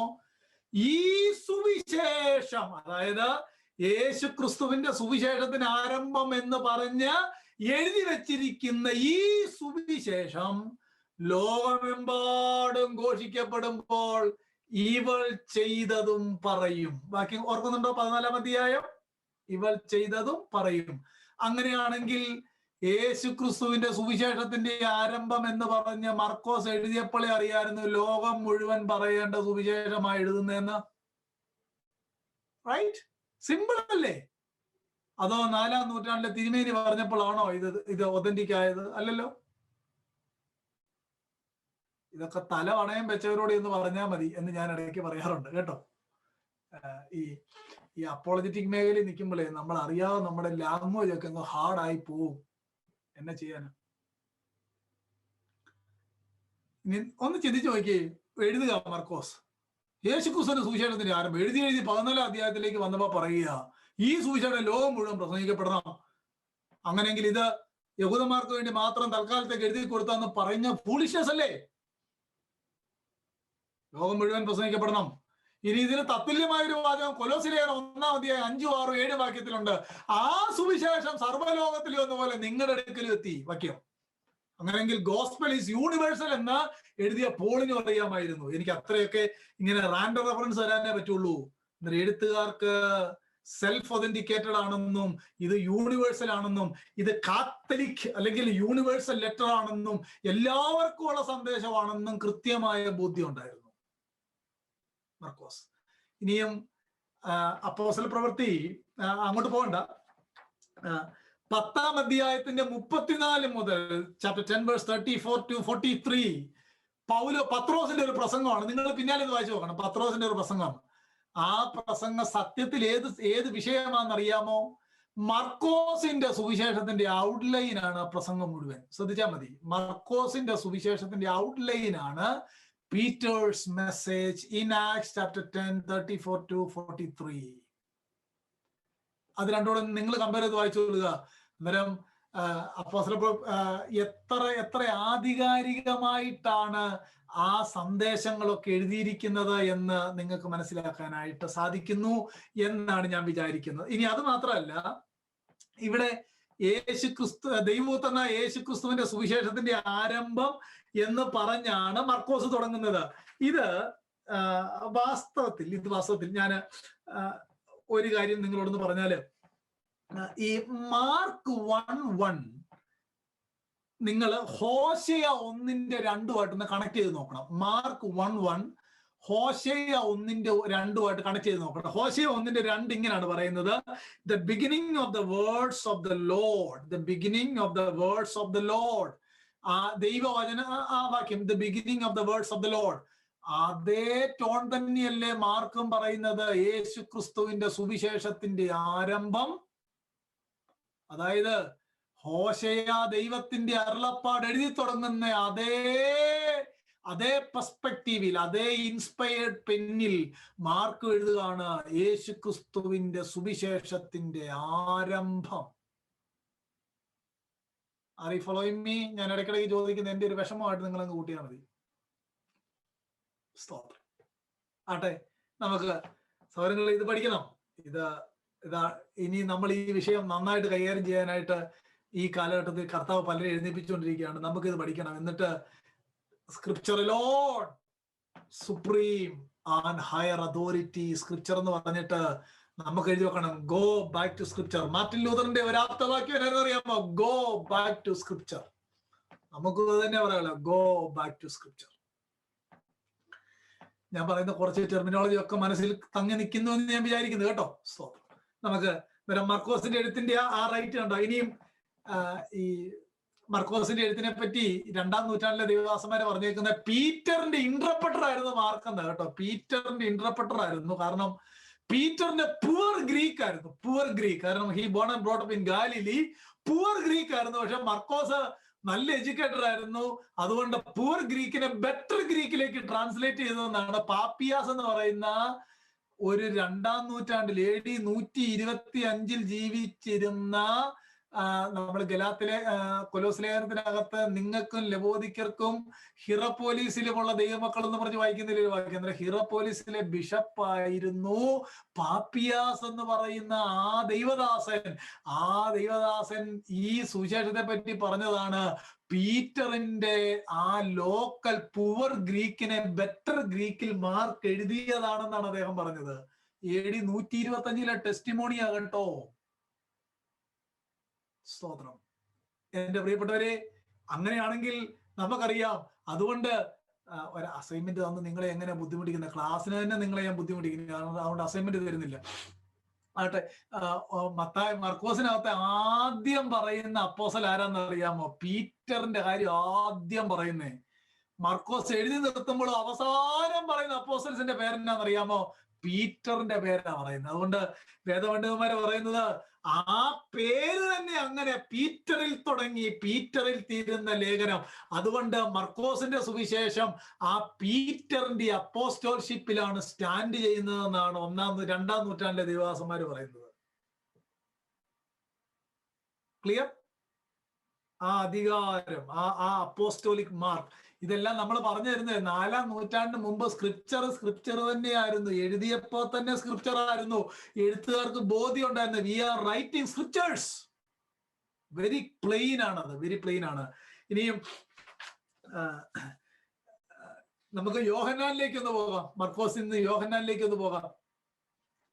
ഒത്തിരി വാക്യങ്ങൾ വായിക്കണം, പക്ഷെ നമ്മുടെ സമയമില്ലാത്തതുകൊണ്ട് ഞാൻ വാക്യം ഒന്നും തന്നെ വായിക്കുന്നില്ല. യോഹന്നാനിലേക്ക് നമ്മൾ പോയാൽ മനസ്സിലാക്കേണ്ട വളരെ പ്രധാനപ്പെട്ട കാര്യം, ഈ ലേഖനം എഴുതിയത് ആരാണെന്ന്, ഈ യോഹന്നാന്റെ സുവിശേഷം എഴുതിയത് ആരാണെന്ന് അവസാന അധ്യായം 21-24 വായിക്കുന്നത് ഇങ്ങനെയാണ്. ഈ ശിഷ്യൻ ഇതിനെക്കുറിച്ച് സാക്ഷ്യം പറയുന്നവനും ഇത് എഴുതിയവനുമാകുന്നു. അവന്റെ സാക്ഷ്യം സത്യമെന്ന് ഞങ്ങൾ അറിയുന്നു. ടെസ്റ്റിമോണി കണ്ടോ? ഈ ശിഷ്യൻ ഇതിനെക്കുറിച്ച് സാക്ഷ്യം പറയുന്നു.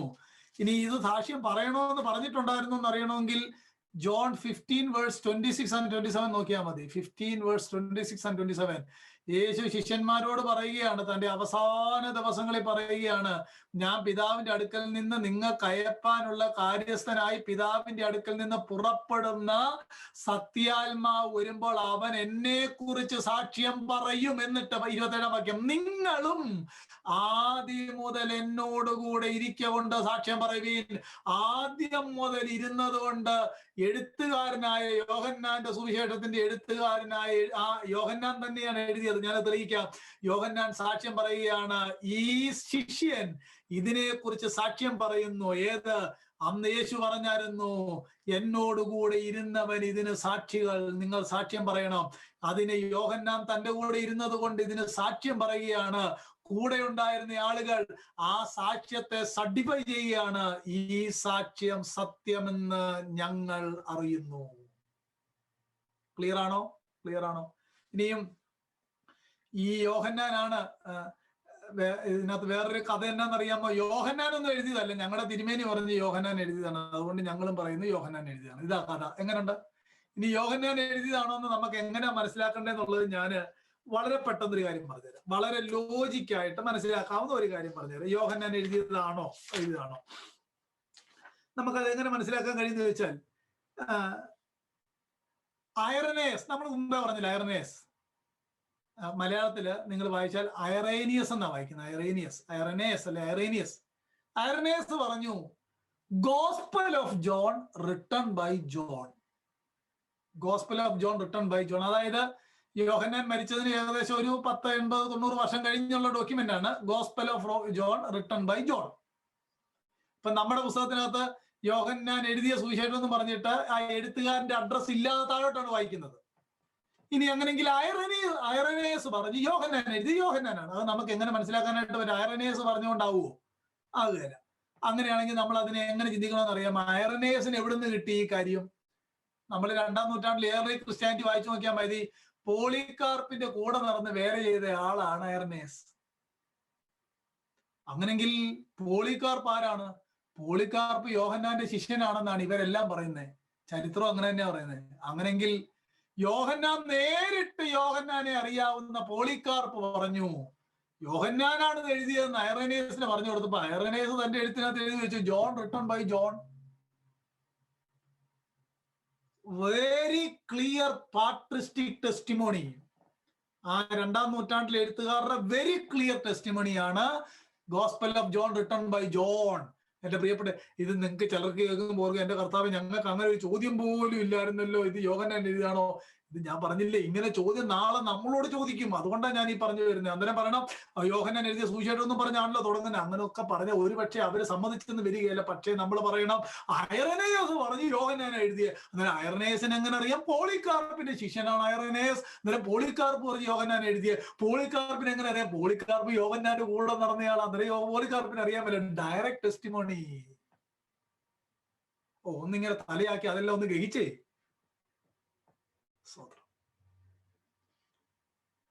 ഇങ്ങനെയൊക്കെ ഒന്ന് വേദപുസ്തകത്തെ പഠിക്കുന്നത് നല്ലല്ലോ. ഈ നമ്മളീ കൊണ്ടു നടക്കുന്ന ഈ ഫണ്ടാരായിട്ട് പറഞ്ഞ പോലെ ഈ ഗൾഫിക്കടെ ഈ ഒട്ടകത്തിന്റെ പുറത്ത് ഭയങ്കര വിലപിടിപ്പുള്ള സാധനമൊക്കെ ആയിട്ട് ഈ ഒട്ടകം ഒരു രാജ്യത്തു നിന്ന് അല്ലെങ്കിൽ സൗദിയിൽ നിന്ന് യമനിലോട്ടൊക്കെ പോകുന്നത്. പക്ഷെ ഒട്ടകത്തിന് അറിയാൻ പറ്റില്ല ഇതിന്റെ പുറത്ത് കിടക്കുന്ന സാധനം എന്നാന്നുള്ള കാര്യം.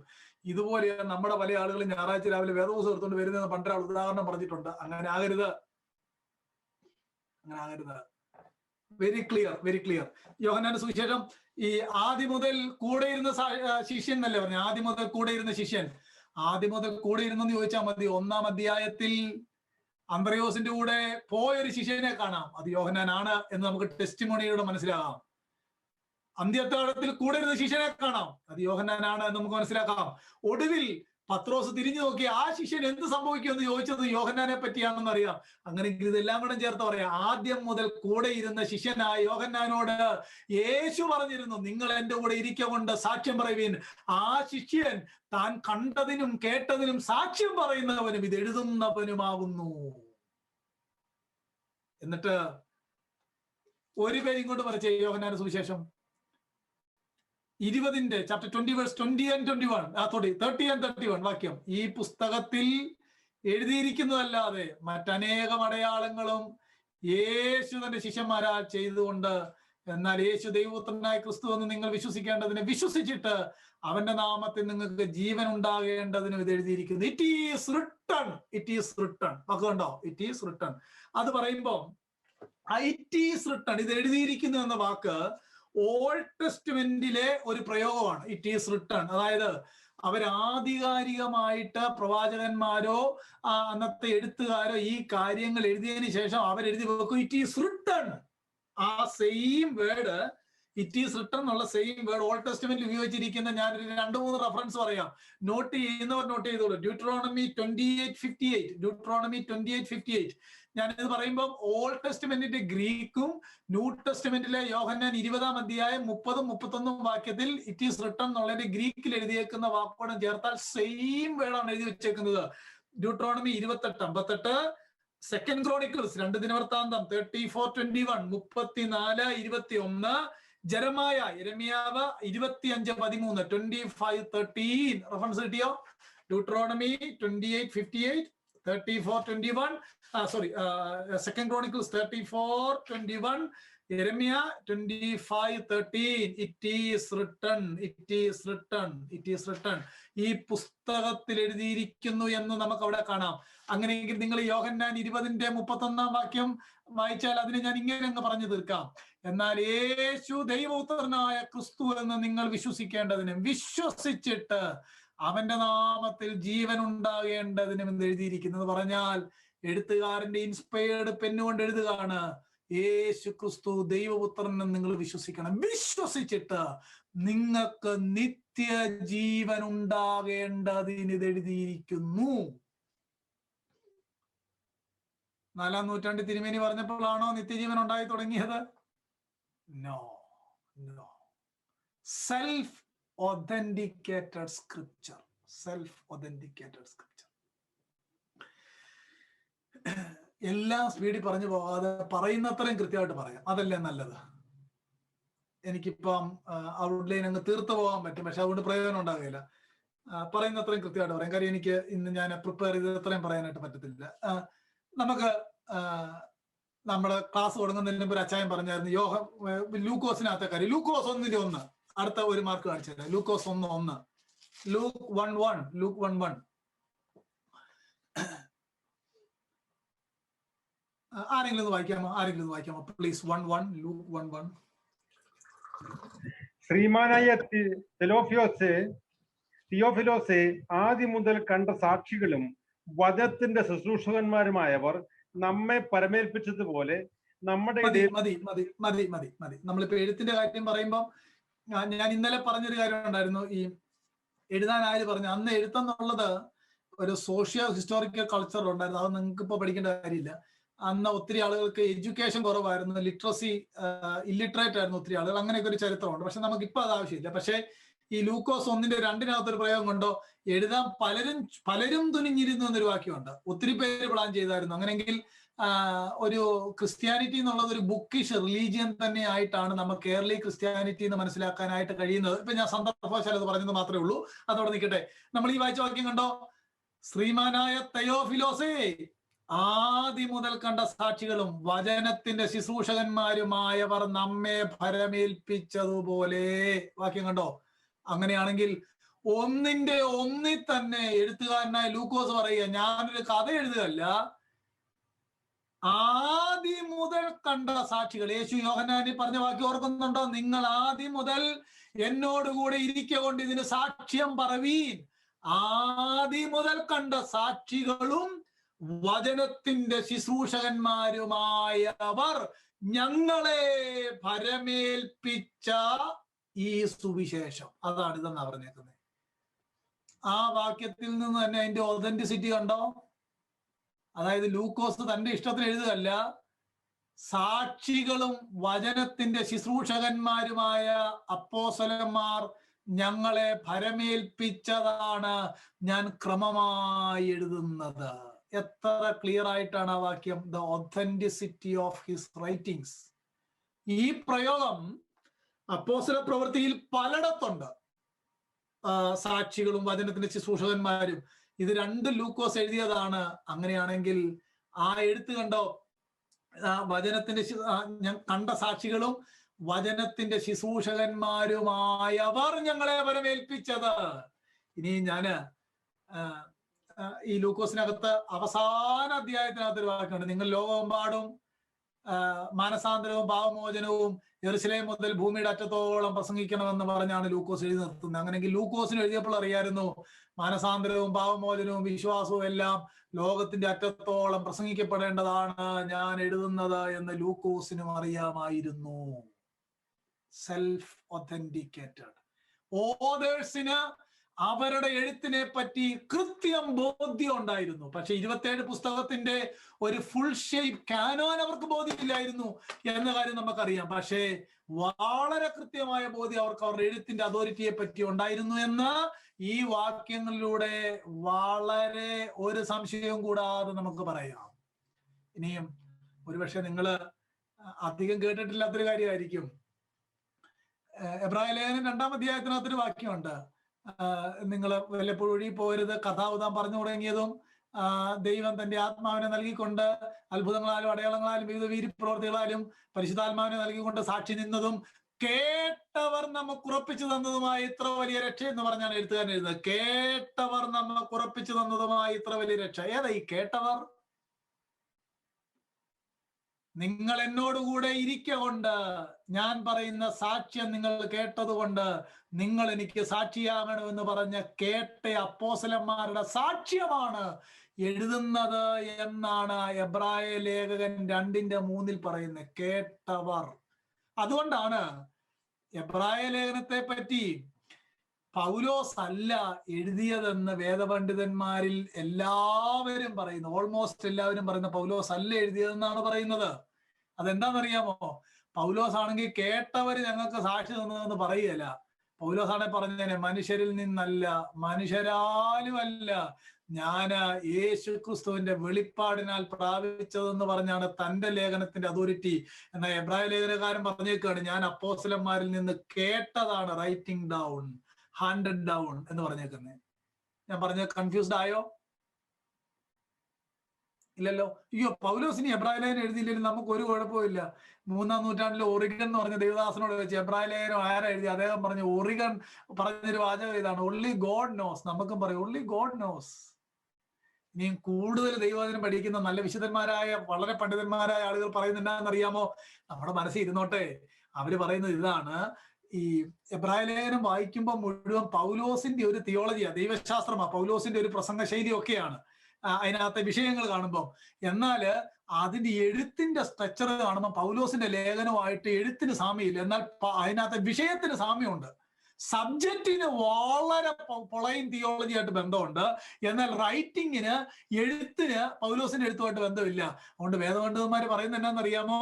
13-ാം അധ്യായം എബ്രായ ലേഖനം 13-ന്റെ അവസാന ഭാഗങ്ങളിൽ കൺക്ലൂഡിംഗ് റിമാർക്കിൽ ഒരു വാക്യമുണ്ട്, ഈ പ്രബോധന വാക്യം എന്നൊരു വാക്യമുണ്ട്. ഈ പ്രബോധന വാക്യം, അതിനെ ഒറിജിനൽ ട്രാൻസ്ലേഷൻ വായിച്ചാൽ the preaching of the word എന്നാണ്, ദ പ്രബോധന വാക്യം. വേദപണ്ഡിതന്മാർ പറയുന്നത് യഹൂദ ക്രിസ്ത്യാനികളോട്, ശ്രദ്ധിച്ചു കേട്ടുകൊള്ളുക, യഹൂദ ക്രിസ്ത്യാനികളോട് എബ്രായ ഭാഷയിൽ പൗലോസ് അപ്പോസ്തലൻ പ്രസംഗിച്ച പ്രസംഗം തന്റെ ശിഷ്യനായിരുന്ന ലൂക്കോസ് തന്റെ ലാംഗ്വേജിൽ ഗ്രീക്കിൽ എഴുതിയ ലേഖനമാണ് എബ്രായ ലേഖനം എന്നാണ് പറയുന്നത്. കുഴപ്പമൊന്നുമില്ലല്ലോ. ഒരു ഉപദേശം വന്നിട്ട് എബ്രായ ലേഖനം ലൂക്കോസ് എഴുതിയതാന്ന് പറഞ്ഞു, കുഴപ്പമൊന്നുമില്ലല്ലോ. അയ്യോ, ഒരു കുഴപ്പമില്ലെന്നേ. പൗലോസിന്റെ പ്രസംഗം യഹൂദന്മാരോട് എബ്രായ ഭാഷയിൽ പൗലോസ് പ്രസംഗിച്ചത്, ലൂക്കോസ് തന്റെ ശൈലിയിൽ പൗലോസിന്റെ ദൈവശാസ്ത്രം, പൗലോസിന്റെ പ്രസംഗം എഴുതി വെച്ചതാണ് എബ്രായ ലേഖനം. അതുകൊണ്ടാണ് എഴുത്തുകാരൻ പറഞ്ഞത്, കേട്ടവർ നമുക്ക് ഉറപ്പിച്ചു തന്നതുമായ ഇത്ര വലിയ രക്ഷ. സെൽഫ് ഒതന്റിക്കേറ്റഡ്. എബ്രായ ലേഖനം കിട്ടിയല്ലോ. അപ്പോസ്തലിക അധികാരം അതിനകത്തെല്ലാം നമ്മൾ കാണുന്നുണ്ടല്ലോ. കേട്ടവർ ഉറപ്പിച്ചു തന്നത്, ആദ്യം മുതൽ സാക്ഷി നിന്നവരും വചനത്തിന്റെ ശുശ്രൂഷകന്മാരുമായ അപ്പോസ്തലന്മാരെന്നൊക്കെ വളരെ കൃത്യമായിട്ട് നമുക്ക് മനസ്സിലാക്കാനായിട്ട് കഴിയുന്നു. അതുകൊണ്ട് അവിടെ എല്ലാം നമുക്ക് ആ വാക്യം, എനിക്ക് മത്തായി ഒന്നും എടുക്കാൻ സമയമില്ല. മത്തായിക്കകത്ത് നമുക്കറിയാം, മത്തായി എഴുതിയപ്പോൾ തന്നെ പഴയ നിയമത്തിന്റെ കണ്ടിന്യൂവേഷൻ ആയിട്ടാണ്. നിങ്ങൾ പിന്നാലെ വായിച്ചു നോക്കിക്കോളൂ. 2 Chronicles അവസാന അധ്യായം അവസാന വാക്യവും മത്തായി സുവിശേഷം അവസാന അധ്യായം അവസാന വാക്യവും ഒരുപോലാണ് എഴുതിയേക്കുന്നത്. കാര്യം എന്നാന്ന് വേദപണ്ഡിതന്മാർ പറയുന്നത്, അല്ലെങ്കിൽ വേദവിദ്യാർത്ഥികൾ പറയുന്നത്, 2 Chronicles 2 ദിനവൃത്താന്തമാണ് സത്യത്തിൽ പഴയ നിയമത്തിലെ എബ്രായ ബൈബിളിലെ അവസാന പുസ്തകം. മത്തായി ആദ്യത്തെ പുതിയ നിയമത്തിലെ പുസ്തകമാണ്. ഇത് തമ്മിൽ എഴുതി തുടങ്ങുമ്പോൾ ഈ പഴയ നിയമത്തിന്റെ കൃത്യം കണ്ടിന്യൂവേഷൻ ആണ് മത്തായി എഴുതി തുടങ്ങുന്നത്. എങ്ങനെയാണ്? അബ്രഹാമിന്റെ പുത്രനായ ദാവീദിന്റെ പുത്രനായ യേശു ക്രിസ്തുവിന്റെ വംശാവലി. നമുക്ക് സിമ്പിളായിട്ട് മനസ്സിലാക്കാം. ഒരു യഹൂദൻ മലാക്കി അങ്ങോട്ട് വായിച്ചിട്ട് എടുത്ത് മത്തായി ഉറക്കുമ്പോഴേ Matthew is continuing his writing, അല്ലെങ്കിൽ ആ പുതിയ നിയമം കണ്ടിന്യൂ ചെയ്യുകയാണ്. അതൊക്കെ എനിക്ക് അവിടെ ഒത്തിരി കാര്യം പറയണം. ഞാൻ ഇങ്ങനെ പറഞ്ഞു പോയി നിങ്ങളെ കൺഫ്യൂസ് ആക്കാനായിട്ട് സാധ്യതയുള്ളതുകൊണ്ട് ഞാൻ മിണ്ടുന്നില്ല. മത്തായിക്കകത്തും ഇതുണ്ട്. ഇനിയും ഒരു കാര്യം കൂടി എബ്രായ ലേഖനത്തിനകത്തുണ്ട്. അതുപോലെ എല്ലാ എഴുത്തിനകത്തും നമുക്ക് കാണാം. ഇനി ഒരു വാക്യം കൂടെ പെട്ടെന്ന് നോക്കാമോ? 2 Peter chapter 3 verse 2. അതിനകത്ത് വളരെ ആധികാരികമായ ഒരു വാക്യമുണ്ട്.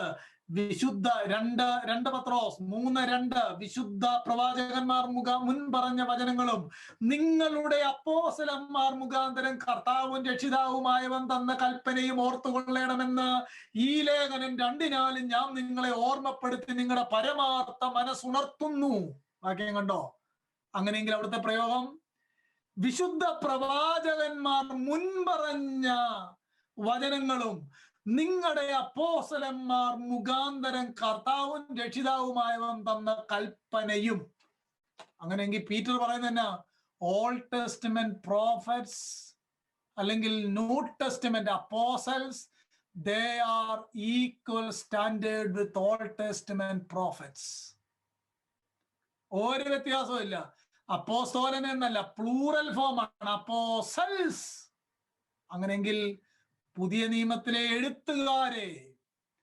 പത്രോസ് തന്നെ 2-ാം ലേഖനത്തിൽ വിളിച്ചേക്കുകയാണ്, കർത്താവിന്റെ കൽപ്പന കൈമാറുന്നവരാണ്. പഴയ നിയമത്തിൽ പ്രവാചകന്മാർ ദൈവത്തിന്റെ അരുളപ്പാട് അറിയിച്ചതുപോലെ ഇവര് പുതിയ നിയമത്തിൽ കർത്താവിന്റെ കൽപ്പന അറിയിക്കുന്നവരാണ്. പീറ്റർ അതിന് സാക്ഷ്യം പറയുകയാണ്, സെൽഫ് ഒതന്റിക്കേറ്റഡ്. ഇനി വെളിപ്പാട് പുസ്തകം വായിച്ചു നിർത്താം. യോഹന്നാന്റെ 1-ാം ലേഖനത്തിനകത്തുണ്ട്, കേട്ടവർ ഞങ്ങൾ ആദ്യം മുതലുള്ളതും ഞങ്ങൾ കണ്ടതും ഞങ്ങൾ കേട്ടതും ഞങ്ങൾ നോക്കിയതും ഞങ്ങൾ തൊട്ടതുമായ ജീവന്റെ വചനം സംബന്ധിച്ച് എന്തൊരു എഴുത്താണല്ലേ. ഫസ്റ്റ് ജോൺ 1:1 അതൊക്കെ എനിക്ക് ഒരു ഹെററ്റിക്കൽ ടീച്ചിങ് ആയിട്ട് വിവരിക്കണമെന്നൊക്കെ ഉണ്ടായിരുന്ന സമയമില്ല. വെളിപ്പാട് 1:1 അത് തന്റെ ദൂതൻ മുഖാന്തരം അയച്ച തന്റെ ദാസനായ യോഹന്നാനെ പ്രദർശിപ്പിച്ചെന്ന് പറഞ്ഞ് ഞാൻ ഇങ്ങനെ ചുരുക്കി അങ്ങ് പറയാം. എഴുത്തുകാർക്ക് അവരുടെ അധികാരത്തെ പറ്റി വളരെ കൃത്യമായ ബോധ്യം ഉണ്ടായിരുന്നു. 4-ാം നൂറ്റാണ്ടിൽ ലഭിച്ചതാണ്, എഴുതിയതാണ്. 4-ാം നൂറ്റാണ്ടിലാണ് സുവിശേഷം ആരാ എഴുതിയെന്ന് തീരുമാനിച്ചത്. ഞങ്ങളുടെ തിരുമേനിയാണ് വെളിപ്പാട് പുസ്തകം തന്നതെന്നൊക്കെ പറയുന്നത് വചനവിരുദ്ധതയാണ്, ദൈവദൂഷണമാണ്, ബ്ലാസ്ഫെമിയാണ്. Scripture is self authenticated. തിരുവഴുത്തിൽ വായിക്കുന്ന പോലെ, എന്റെ ആടുകൾ എന്റെ ശബ്ദം കേൾക്കുന്നു, അവ എന്നെ അനുഗമിക്കുന്നു. എന്റെ പ്രിയപ്പെട്ടവരെ, എത്ര ആധികാരികമായിട്ടാണ് ഈ തിരുവഴുത്തിൽ എഴുതി വെച്ചിരിക്കുന്നത്. എഴുത്തിൽ തന്നെ എഴുത്തുകാർക്ക് കൃത്യമായ ബോധ്യം ഉണ്ടായിരുന്നു അവരെഴുതുന്നത് സുവിശേഷമാണെന്നും ഈ സുവിശേഷം സകല ലോകത്തിലും പ്രസംഗിക്കപ്പെടേണ്ടതാണെന്നും ഇതിലൂടെ അല്ലാതെ മാനവജാതിക്ക് രക്ഷയില്ലെന്നുള്ള കൃത്യമായ ബോധ്യത്തോടെ സെൽഫ് ഒതന്റിക്കേറ്റഡ് സ്ക്രിപ്ചറാണ് അപ്പോസ്തോലിക മാർക്ക് എല്ലാ എഴുത്തുകാരിലും നമുക്ക് കാണാനായിട്ട് കഴിയും. ദൈവവചനമാണ് നമുക്ക് നിത്യജീവൻ നൽകുന്നത്. മാർട്ടിൻ ലൂതർ പറഞ്ഞ പോലെ ഗോ ബാക്ക് ടു സ്ക്രിപ്ചർ എന്ന് നമുക്ക് എല്ലാവരോടും പറയാം. എന്താണ് ട്രഡീഷൻ? അവരാദ്യം പ്രൊക്ലൈം ചെയ്തത് തിരുവെഴുത്തുകളാൽ സഭയുടെ അടിസ്ഥാനവും തൂണുമാകേണ്ടതിന് നമുക്ക് എഴുതി നൽകിയതിന്റെ പേരാണ് വിശുദ്ധ തിരുവെഴുത്തിൽ പറയുന്ന ട്രഡീഷൻ എന്നതുകൊണ്ട് അർത്ഥമാക്കുന്നത്. ഈ തിരുവെഴുത്തിന്റെ പഠനം നമ്മുടെ ആത്മീയ ജീവിതത്തിന് പ്രയോജനമാകട്ടെ, ദൈവരാജ്യത്തിനുള്ള നമ്മുടെ പ്രവർത്തനത്തിന് കൂടുതൽ ഉത്സാഹം നൽകട്ടെ എന്ന പ്രാർത്ഥനയോടെ ആഗ്രഹത്തോടെ വാക്കുകൾ നിർത്തുന്നു. ദൈവതിരുനാമം എപ്പോഴും എന്നേക്കും വാഴ്ത്തപ്പെടട്ടെ. നാളെ തമ്പുരാനെ വെച്ച് നമുക്ക് കാണാം. Thank you.